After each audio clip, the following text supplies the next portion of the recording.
ceux qui mangent pas. Ça fait comme des nababs à l'opéra. La voilà, La salsa.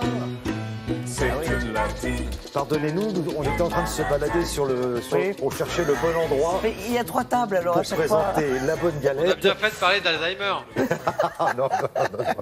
Pour présenter la bonne galette avec Loïc Ballet et puis pour saluer Bernard Lavillier, Bah oui. qui est d'origine il est Les Stéphanois, exactement. Parce qu'on va aller à Saint-Étienne. Et oui, on va à Saint-Étienne, on va dans le département de la Loire. Alors je connais bien cet endroit-là puisque j'y suis né, mais surtout, aujourd'hui on va parler d'un sujet assez intéressant. C'est la galette cette semaine, c'est l'épiphanie dimanche. Mais surtout, ce qui est important de souligner, c'est que nos boulangers... Alors, on a connu les chefs stars, on a connu les pâtissiers célèbres dans le monde entier, on en connaît beaucoup, mais il y a aussi nos boulangers maintenant. Alors, souvent, on voit des sujets sur des boulangers créatifs, artistes à Paris, mais j'ai envie de dire c'est un peu facile parce que finalement, c'est juste à côté des studios. Mais là, nous sommes allés justement en découvrir en région. Alors, vous en avez déjà présenté, on est allé voir Pierre Nourry en Auvergne, on est allé voir Jean-Paul Véziano à Antibes, et là, nous allons voir Rodolphe Bernard. Et Rodolphe, en fait, il fait partie de ces boulangers créatifs. Quand je dis créatif, c'est-à-dire qu'aujourd'hui, on demande aux boulangers le fond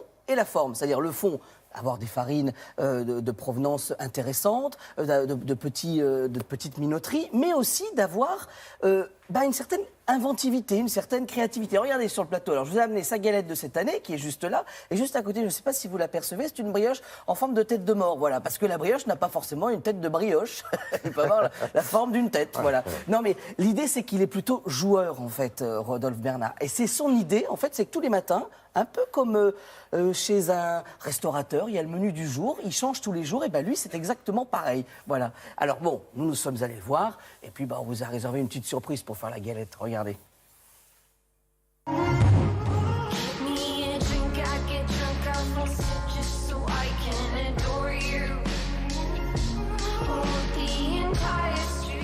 Alors ça, c'est marrant parce qu'on vient rencontrer un boulanger chez un torréfacteur.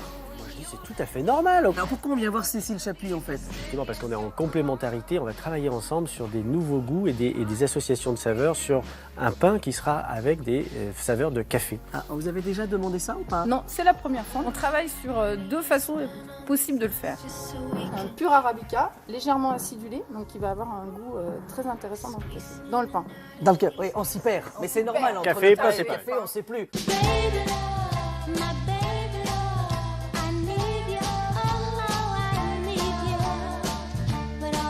Bon, là, Rodolphe, ce qui est assez marrant, c'est qu'on se rend compte dans la boulangerie que on fait du pain, mais il faut sortir des sentiers battus en fait maintenant. On a du pain traditionnel, mais il faut sortir des sentiers battus. Par exemple, si vous avez un plateau de fruits de mer à midi, on va vous conseiller de prendre un pain ici avec de l'encre de sèche et du citron noir fumé d'Iran. C'est ce qui va donner ce côté iodé en goût. Et puis à l'œil, c'est joli à voir. On en a un qui est plutôt marrant là. On dirait quoi en fait? Celui-là, on l'a saucissonné, il ne pourra plus rien faire celui-ci.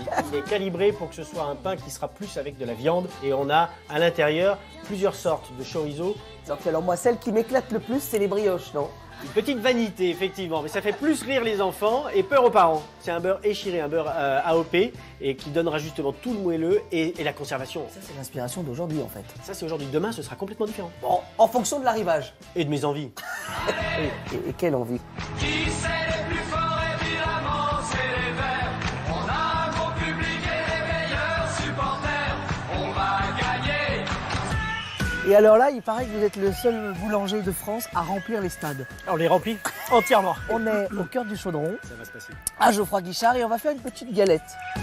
On va faire une pâte feuilletée. Elle est particulière ou pas pour la Elle est galette? particulière parce qu'elle va être très longue à faire. Ah On bon? met énormément de temps parce qu'on va faire 6 tours pour avoir un feuilletage qui va être énorme. Donc ça veut dire que 6 tours, 6 jours, 6 jours. et c'est une histoire de pliage. Et d'organisation. Et alors là, on s'attaque au cœur de la galette.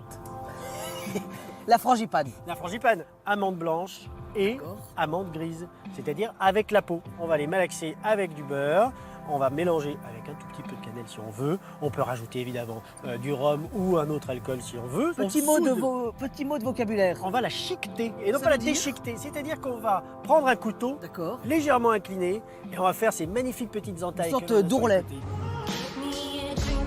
Alors là, c'est la signature de l'artiste. question d'artiste. Un tout petit peu de mélange de graines pour avoir encore plus de croquant et ce côté torréfié, ce goût de torréfaction qu'on va avoir à la cuisson. Des graines de pelouse de Geoffroy Guichard ou pas? C'est uniquement de la pelouse de graines, mais il faut connaître du monde. Ah, vous en rêviez, hein, vous en rêviez du stade Geoffroy Bah Guichard. oui, vous imaginez Qui a pas. ouvert ils ses procéderont portes pour vous. Juste pour nous, voilà, effectivement. Non, vraiment, ce qui est assez intéressant, et c'est vraiment ça, c'est que si on vous en parle aujourd'hui, on l'a dit, c'est que normalement, le vrai feuilletage, pour qu'il soit aérien, on va le faire sur 6 jours. C'est-à-dire que chaque jour, on va plier pour que justement, il puisse se développer ensuite à la cuisson. Donc 6 jours, on est à peu près, on le commence maintenant pour vous le servir dimanche. Et puis, l'idée, vraiment, allez voir vos boulangers, parce que vos boulangers ont des choses à vous raconter. Il y a un pain pour pratiquement chaque étape du repas. On va prendre un pain à l'encre de sèche avec du citron d'Iran pour des huîtres ou pour un poisson, parce qu'on va chercher du iodé. On va prendre un pain un peu plus sucré, peut-être avec des figues ou de la noix dedans pour le fromage. Voilà, c'est vraiment l'idée, c'est que nos boulangers ont du talent, sont créatifs, donc allez les voir. Et puis si vous êtes à Saint-Étienne, Rodolphe Bernard vous attend lui aussi, voilà, avec ses vanités, ses brioches assez originales. Elles sont chouettes, non? Vous en gardez une petite pour la fin de l'émission? Bah oui, et puis elles plaisent beaucoup aux enfants, donc c'est très bien. Voilà. Merci, à plus tard Loïc.